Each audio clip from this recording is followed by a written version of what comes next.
قرآن حکیم نے بھی سورہ آل عمران کے آخری رکوع میں ذکر کو سب سے پہلے اور سب سے اہم عامل کی حیثیت سے شمار کیا ہے۔ چنانچہ اس کی پہلی آیت جو ہے سورہ آل عمران کے آخری رکوع کی، اس میں تو وہی مضمون جو میں بیان کر چکا وہ آیا ہے، ان فی خلق السماوات والارض واختلاف اللیل والنہار لآیات لأولی الالباب،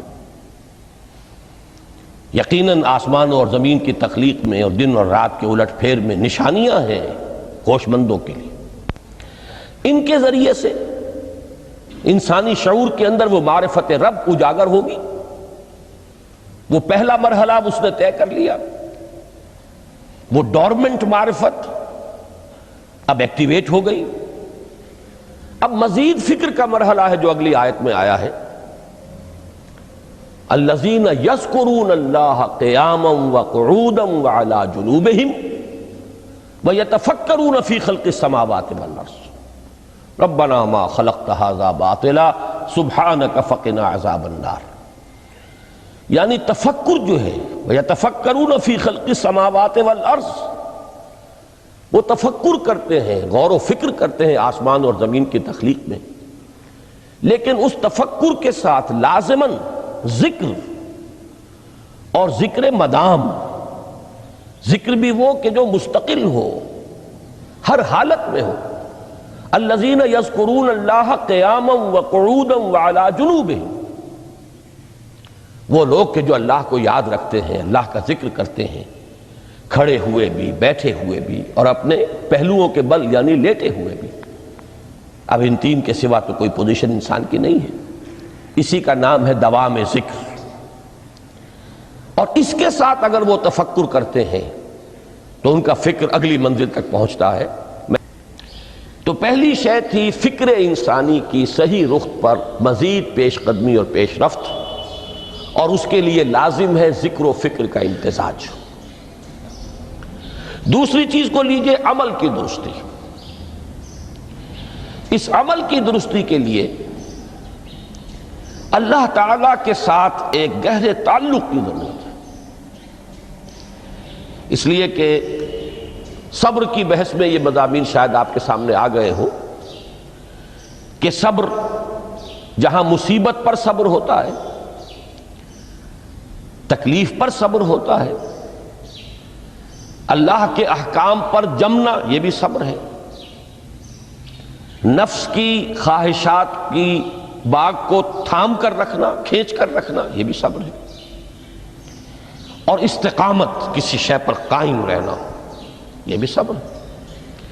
تو عمل صحیح پر استقامت کے لیے وَاصْبِرْ وَمَا صَبْرُكَ إِلَّا بِاللَّهِ، اس صبر کی سب سے اہم جو بنیاد ہے، اس کا جو سب سے بڑا ذریعہ ہے، اس کا جو سب سے بڑا سہارا ہے، وَمَا صَبْرُكَ إِلَّا بِاللَّهِ، اس کے لیے ضرورت ہے ایک گہرے تعلق کی کہ اللہ کے ساتھ ایک ایسا تعلق برقرار رہے جو نہ صرف گہرا ہو بلکہ دائم و قائم ہو، مسلسل۔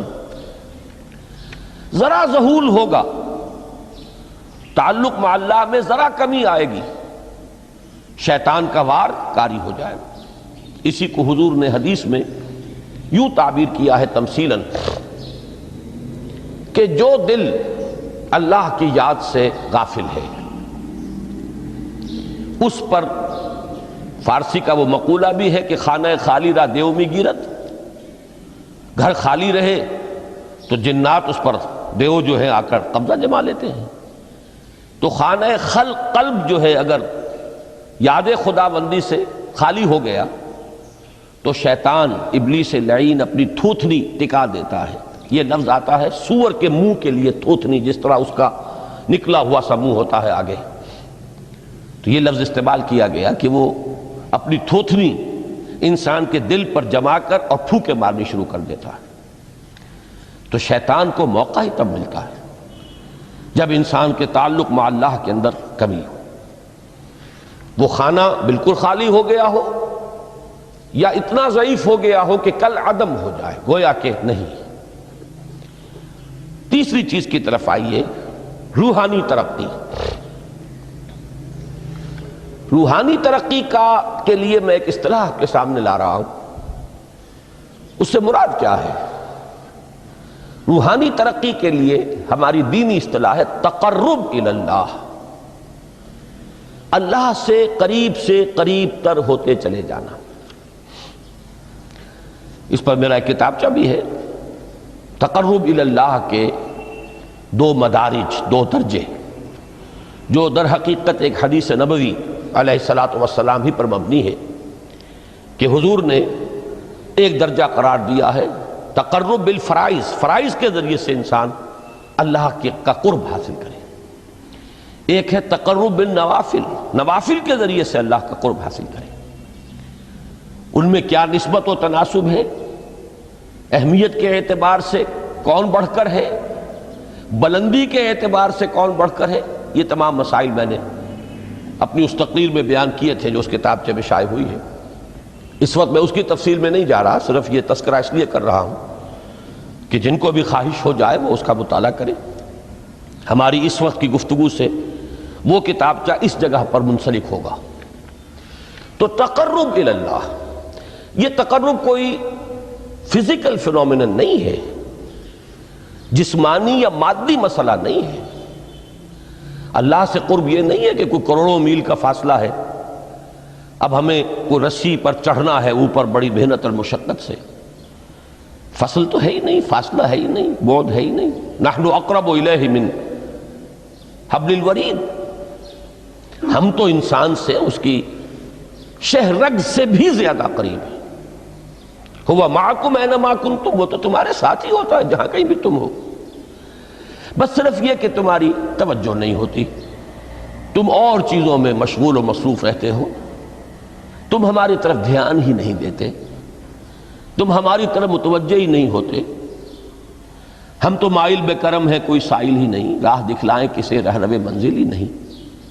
انسان جب متوجہ ہو جاتا ہے اور بڑھتا ہے، آگے پیش قدمی کرتا ہے روحانی اعتبار سے، تو یہ ہے در حقیقت تقرب الی اللہ، اور اسی کو ہم کہیں گے روحانی ترقی.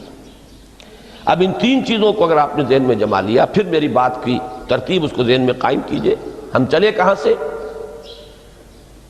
کہ دین کے ساتھ اصل مناسبت فلسفے کی نہیں، حکمت کی. نمبر 2، حکمت قرآنی کا پہلا اور اہم ترین اور بنیادی مسئلہ معرفت رب کا حصول ہے. اس کا نتیجہ شکر خداوندی ہے. اس کا ذریعہ آیات آفاقی، آیات انفسی، اور سب سے بڑھ کر آیات قرآنیہ ہیں جو الذکر ہے، جو تذکرہ ہے، جو ذکرہ ہے. لیکن اس پہلے مرحلے کو اگر کوئی انسان بفضل ہی تعالی، اللہ کے فضل و کرم سے طے کر لے، اب اس کے سامنے تین مسئلے ہیں. فکر کی مزید پیش رفت، مزید پیش قدمی صحیح رخ پر، اس کے لیے ذکر اور فکر دونوں کا امتزاج لازمی ہے. فقر قرآن اختلاط ذکر و فکر. الذین یذکرون اللہ قیاما وقعودا وعلی جنوبہم ویتفکرون فی خلق السماوات والارض.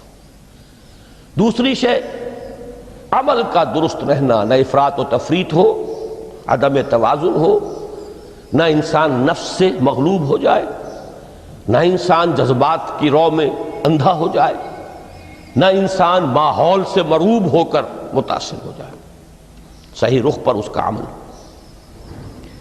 نمبر 3، روحانی ترقی، جو اصل حاصل ہے، جو اصل مقصود ہے. نمبر 2 چیز کے لیے تعلق مع اللہ ضروری، نمبر 3 کے لیے تقرب الی اللہ ضروری. اب غور کیجئے، ان تینوں چیزوں کا بڑا گہرا تعلق ہے نماز کے ساتھ. ان تینوں کے لیے ستون کی حیثیت نماز کو ہے. لہذا ایمان کے بعد یا معرفت رب کے بعد حکمت دین کا اہم ترین مسئلہ نماز، صلاۃ. اس لیے کہ ایک طرف یہ انسان کو اللہ کے ساتھ ایک گہرے تعلق کا ذریعہ فراہم کرتی ہے.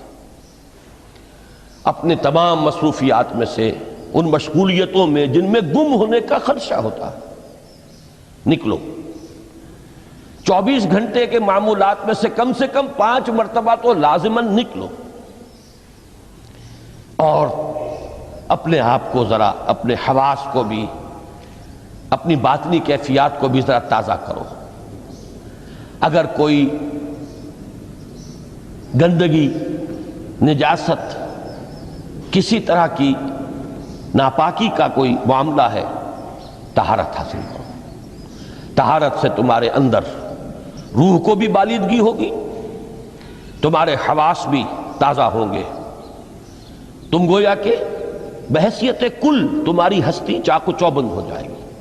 وہ کسل، وہ سستیاں، وہ جو ایک کثافتیں ہوتی ہیں، ان سب سے نجات حاصل کرو، اور اب اپنے رب کے حضور میں کھڑے ہو جاؤ، اس کے ساتھ اپنا عہد بھی تازہ کرو، اس کی اہم صفات کو بھی اپنے ذہن میں پھر مستحضر کرو۔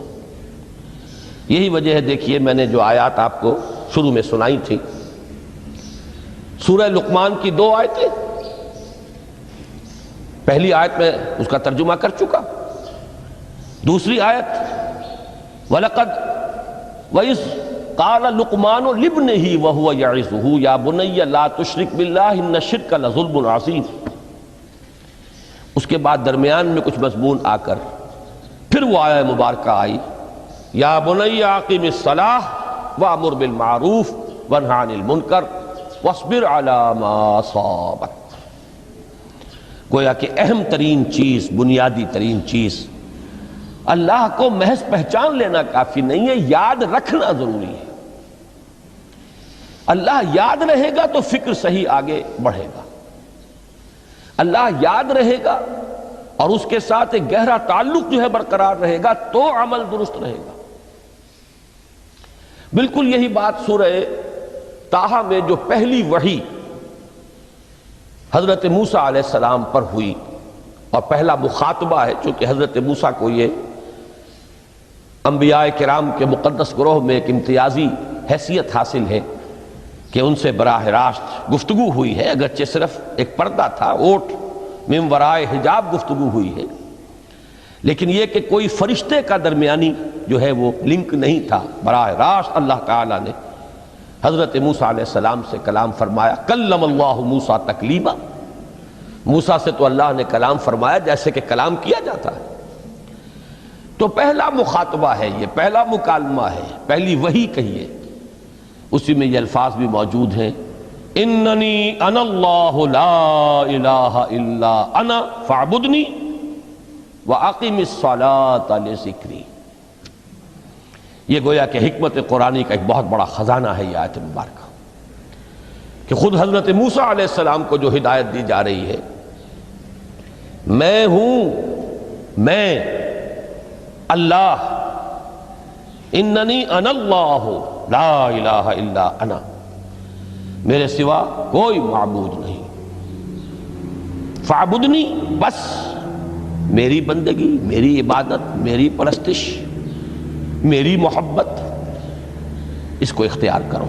وَأَقِمِ الصَّلَاةَ لِذِكْرِي، اور نماز کو قائم رکھو میری یاد کے لیے۔ بلکہ اسی سلسلہ کلام میں آگے چل کر سورہ طٰہٰ میں آتا ہے، کافی گفت و شنید کے بعد جب حضرت موسیٰ نے کچھ معذرت بھی کی، کچھ دعائیں بھی کی، اللہ نے ایک دعا قبول بھی کی کہ ان کے بھائی کو بھی شریک کر دیا، حضرت ہارون کو بھی۔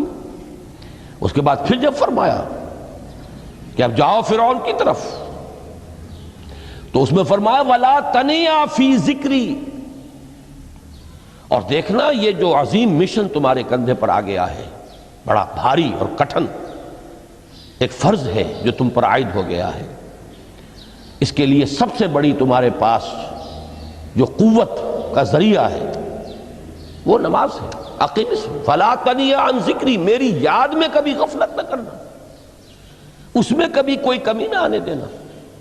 جیسا کہ میں نے عرض کیا تھا کہ جیسے ہی وہ تعلق جو ہے کمزور پڑتا ہے یا منقطع ہو جائے معاذ اللہ، تو پھر انسان گویا کہ شیطان کے لیے ایک لقمہ تر بن جاتا ہے۔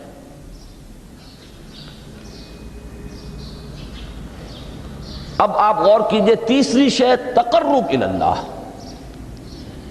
اس کے حوالے سے بھی جو فرائض اور نوافل کی بات ہے اس کو اس وقت ذہن سے نکال کر یہ سمجھیے کہ اس میں نماز کا کیا مقام ہے، اس لیے کہ نماز فرض بھی ہے، نماز نفل بھی ہے، وہ تو ان دونوں میں شریک ہو جائے گی۔ اب اس کو لفظ صلاۃ کے حوالے سے آپ ان دونوں چیزوں کو سمجھیے۔ صاد لام واو یا یہ چونکہ حروف علت ایک دوسرے سے بدلتے رہتے ہیں، یہ جو مادہ ہے اس کی جو خالص لغوی اصل ہے، جو خالص عربی زبان میں اس کا بنیادی مفہوم ہے، وہ آگ جلانا یا آگ تاپنا یا آگ سینکنا، حرارت حاصل کرنا۔ لہذا بار بار آتا ہے جہنم کے ذکر میں، اسلوہا، اب جلو اس میں، تاپو اس کو، یہ سینکے گی تمہیں۔ بلکہ تفتلون کا لفظ آیا ہے حضرت موسیٰ کے کلام میں، جب وہ گئے تھے کوہ طور پر، جب پہنچ گئے تو تھے آگ تک کی تلاش میں، لعلکم تفتلون، تو اپنے اہل خانہ سے یہی کہا تھا کہ مجھے کہیں وہ روشنی نظر آ رہی ہے، غالباً کوئی وہاں سے آگ مل سکے گی، ورنہ یہ کہ کوئی رہنمائی کو رستہ مجھے مل سکے گا، میں وہ آگ لے آؤں گا، کوئی چنگاری وہاں سے لے آؤں، لعلکم تفتلون، تاکہ تم، اب یہ اصطلاح در حقیقت باب افتعال ہے، اور یہ تے یہاں پر توئے کی شکل اختیار کر گئی، تا نے توبن کی صورت اختیار کی صاد کی وجہ سے۔ بہرحال اس کا سب سے بنیادی مفہوم جو ہے وہ ہے تاپنا، سکائی حاصل کرنا، حرارت۔ اس کے حوالے سے سمجھ لیجئے کہ سب سے بنیادی تعلق اس کا جو ہے وہ روح کے ساتھ ہے۔ روح میں محبت خداوندی کی آگ اگر ٹھنڈی پڑ گئی ہو، اگر محبت خداوندی کی حرارت میں کمی ہو رہی ہو، تو اس کو اثر نو، جس کو کہ میں آج سوچ رہا تھا تو ایک لفظ ذہن میں آیا کہ جیسے بیٹری اس کو ریچارج کیا جاتا ہے، اسی طریقے سے روح کے اندر محبت خداوندی کی اس حرارت کو اثر نو تازہ کرنا، یہ ہے در حقیقت نماز کا اصل مقصد۔ اس لیے کہ اس لفظ کا بنیادی مفہوم، اصل لغوی مفہوم تو یہ، اگرچہ اس کا سب سے زیادہ کثرت سے جو استعمال ہوتا ہے، اور لفظ صلاۃ جس سے در حقیقت جس تصور پر مبنی ہے وہ ہے اقدام، کسی کی طرف متوجہ ہونا اور پھر دعا۔ صلاۃ کا سب سے قریبی مفہوم لفظی جب بیان کیا جائے گا، اس سے مراد، اس کے معنی، تو دعا اس میں اہم ترین ہے۔ کسی کی طرف توجہ کرنا، مناجات کرنا، گفتگو کرنا، مخاطبہ، مکالمہ، دعا، یہ در حقیقت صلاۃ کا سب سے بڑا اصطلاحی مفہوم ہے۔ لیکن جو اس کا مادہ ہے، صاد لام واو یا صاد لام یا، اس کا اصل مفہوم جو ہے وہ تاپنا، حرارت حاصل کرنا۔ تو ان دونوں کے حوالے سے عرض کر رہا ہوں، وہ تاپنا اور حرارت حاصل کرنا وہ ہے روح کے اعتبار سے۔ وہ جو کہا اقبال نے کہ بجھی عشق کی آگ اندھیر ہے، مسلمان نہیں راہ کا ڈھیر۔ یہ عشق کی آگ جب بجھ جاتی ہے، در حقیقت یہی تو انسان کی روحانی موت ہے۔ جب یہ نہ رہے تو چاہے منطق میں بہت انسان ماہر ہو، مجھے اقبال کا ایک شعر یاد آیا ہے تقابل کرتے ہوئے، ایک انسان محکوم اور ایک انسان حر، آزاد انسان، ان کی نفسیات میں جو بنیادی فرق علامہ اقبال نے مختلف مواقع پر بیان کیے ہیں۔ محکوم ہے بیگانہ اخلاص و مروت، ہر چند کے منطق کی دلیلوں میں ہے چالاک۔ تو منطق کی دلیلوں میں انسان چالاک ہو جائے اور وہ لغت ہائے حجازی کا وہ ایک خزانہ بن جائے، اسے تمام الفاظ کے معنی یاد ہوں، وہ بڑے مسائل فقہ کے اسے ازبر ہو، جزیات، بے انتہا جزیات جو ہیں وہ مستحضر ہوں، فلسفے کے بڑے بڑے مسئلے اس نے حل کر لیے ہوں، لیکن اگر روح میں وہ اللہ کی محبت کی آگ نہیں ہے، وہ تپش نہیں، بجھی عشق کی آگ اندھیر ہے، مسلمان نہیں راہ کا ڈھیر۔ اسی کے حوالے سے آج مجھے یاد آیا تھا کہ وہ جو بڑی سادہ سی ایک نظم ہے اللہ تعالیٰ سے دعا یا رب دل مسلم کو وہ زندہ تمنا دے، اس میں بھی جو الفاظ آئے ہیں جو روح کو گرما دے اور قلب کو تڑپا دے، یہ ہے اصل جو مقصود ہے نماز کا۔ اور یہی وہ چیز ہے جیسا کہ میں نے عرض کیا تھا کہ نگاہوں سے اوجھل، یہ پہلو سامنے ہے ہی نہیں، دوسرا پہلو سامنے ہے اور وہ بھی میرے نزدیک بہت اہم ہے، بہت بنیادی ہے، اس میں کوئی شک نہیں، لیکن یہ ہے بلند ترین منزل کہ تقرب الی اللہ، اس کے لیے در حقیقت یہ کس لیے درکار ہے؟ روح کے اندر عشق کی حرارت اور گرمی تازہ ہو جائے۔ بسا اوقات یہ اندر دب جاتی ہے، جیسے انگارہ ہوتا ہے آگ کا، اس کے اوپر خاک اور راکھ آ جاتی ہے، اندر کچھ ہوتی ہے، آگ دبی ہوئی سمجھ، آگ بجھی ہوئی نہ جان، اس دبی ہوئی آگ کو پھر ایک شعلہ بنانا، پھر اس کے اندر ایک حیات تازہ پیدا کرنا، یہ ہے نماز کا اہم ترین اور بلند ترین مقصد۔ لیکن اس کے ساتھ ہی اس نماز میں ذکر ہونا، اس کا یہ ذکر ہے، اور ذکر کی جب میں فہرست بیان کیا کرتا ہوں بہت سے حضرات کے سامنے ہوگا کہ ذکر کا در حقیقت مفہوم ہے استحضار اللہ فی القلب۔ ہمارے ہاں غلطی سے جو ذرائع ذکر ہے انہیں ذکر قرار دے دیا گیا ہے۔ نماز ذکر نہیں ہے، نماز ذکر کا ذریعہ ہے۔ اقیم الصلاۃ لذکری، نماز قائم کرو میرے ذکر کے لیے۔ یہ اللہ اللہ کہنا یا ادعیہ معصورہ جو حضور صلی اللہ علیہ وسلم کی مسنون دعائیں ہیں، انہیں اپنے تمام معمولات دنیاوی کے ساتھ ساتھ ان دعاؤں کو بھی انسان پڑھتا رہے، اللہ سے دعا کرتا رہے، یہ تمام ذرائع ذکر ہیں۔ سبحان اللہ الحمدللہ الحمدللہ، اس کا آپ ورد کیجئے، یہ بھی ذریعہ ذکر ہے۔ حقیقت میں ذکر ہے استحضار اللہ فی القلب، اللہ کو دل میں لے آنا، اللہ کو دل میں حاضر کر لینا، اصل میں تو ترجمہ ہوگا، لیکن حاضر جاننا، یہ کیفیت جو ہے انسان کو حاصل ہو جائے۔ اب اس کے حوالے سے ذرا بات سمجھیے کہ ایک تو میں عرض کر چکا ہوں مجسم ذکر تو قرآن ہے، لہذا ذکر کی فہرست جب آپ کریں گے ذرائع ذکر تو ان میں سب سے پہلے قرآن آئے گا، اس لیے کہ وہ ہماری حکمت کے پہلے مسئلے کو حل کر رہا ہے، بنیادی مسئلہ، اہم ترین مسئلہ۔ دوسرے نمبر پر ذکر جو ہے، اب اس کے لیے کچھ اصطلاحات جو میرے مختلف دروس میں شاید آپ کے سامنے بعد میں آئیں یا پہلی آ چکی ہوں، ان کے حوالے سے میری بات سمجھیے۔ ایک ذکر غیابی ہے، تھرڈ پرسن میں، صیغہ غائب میں اللہ کی یاد کرنا، اللہ اکبر اللہ اکبر اللہ اکبر۔ اب یہ اللہ اکبر جو ہے یہ جملہ اسمیہ خبریہ ہے، ایک حقیقت کی تکرار آپ کر رہے ہیں، اللہ سب سے بڑا ہے، اللہ سب سے بڑا ہے، سبحان اللہ سبحان اللہ سبحان اللہ۔ یہ در حقیقت ذکر غیابی ہے کہ آپ اس میں مخاطب نہیں ہیں اللہ سے،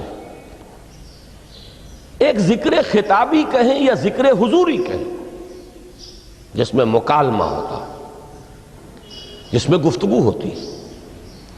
تو نماز در حقیقت ذکر حضوری اور ذکر خطابی کی بلند ترین شکل ہے۔ اس لیے میں نے عرض کیا تھا کہ نماز کے لفظ یا صلاۃ کے لفظ، یہ اصطلاحی معنی جو اکثر و بیشتر کیے جاتے ہیں وہ ہے دعا، اور دعا میں ہوتا کیا ہے؟ مکالمہ ہے، مخاطب، اے اللہ، اے میرے رب، اے پروردگار۔ پھر یہ کہ اس میں اقدام اور کسی کی طرف متوجہ ہونا، یہی وجہ ہے کہ افتتاح صلاۃ، نماز کو شروع کرنے کے لیے ایک تو وہ الفاظ جو قرآن مجید میں آئے ہیں، انی وجہت وجہی للذی فطر السماوات والارض حنیفا وما انا من المشرکین، یہ ہے توجہ کا ارتکاز،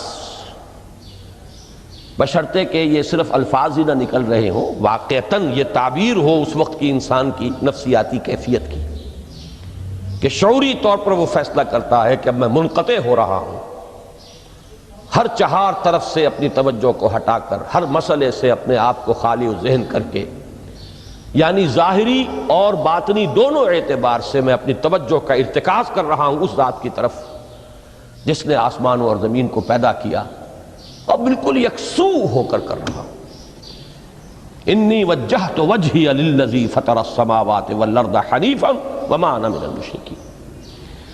اور دوسری وہ جو دعا جس سے ہم افتتاح کرتے ہیں اپنی نماز کا، دیکھیں اس میں خطاب کا کس قدر اہتمام، وہاں سبحان اللہ نہیں ہے، سبحانک اللہم، پاک ہے تو اے رب ہمارے، وبحمدک وتبارک اسمک وتعالی جدک۔ اب آپ غور کر رہے ہیں، یہ ہے تخاطب، براہ راست مخاطب ہونا شروع ہو رہی ہے۔ تو سب سے پہلی بات تو یہ ہوئی کہ ذکر کی ایک شکل ہے ذکر غیابی، دوسری ذکر حضوری، اور ذکر حضوری یا ذکر خطابی کی بلند ترین منزل، بلند ترین اس کا ذریعہ نماز۔ اس کو ایک پہلو سے اور سمجھ لیجئے، سورہ فاتحہ جب پھر ہم پڑھتے ہیں جسے الصلاۃ کہا گیا ہے، جو لب لباب ہے، خلاصہ ہے، اس میں پھر تدریجاً غیاب سے حضور کی طرف پیش قدمی ہوتی ہے۔ الحمدللہ رب العالمین الرحمن الرحیم مالک یوم الدین، یہ ذکر غیابی ہے، اس میں ابھی خطاب نہیں آیا، یہ وہی جملہ اسمیہ ہے۔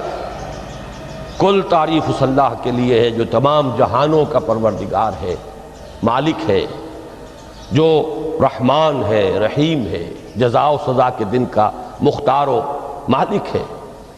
اب یہ غیاب سے حضور کی طرف، ایاک نعبد و ایاک نستعین اہدنا الصراط المستقیم، یہ ہے وہ۔ اب پہلے ایک معاہدہ ہے، ایک اقرار ہے، اعتراف ہے، وعدہ ہے، اور پھر دعا ہے، استدعا ہے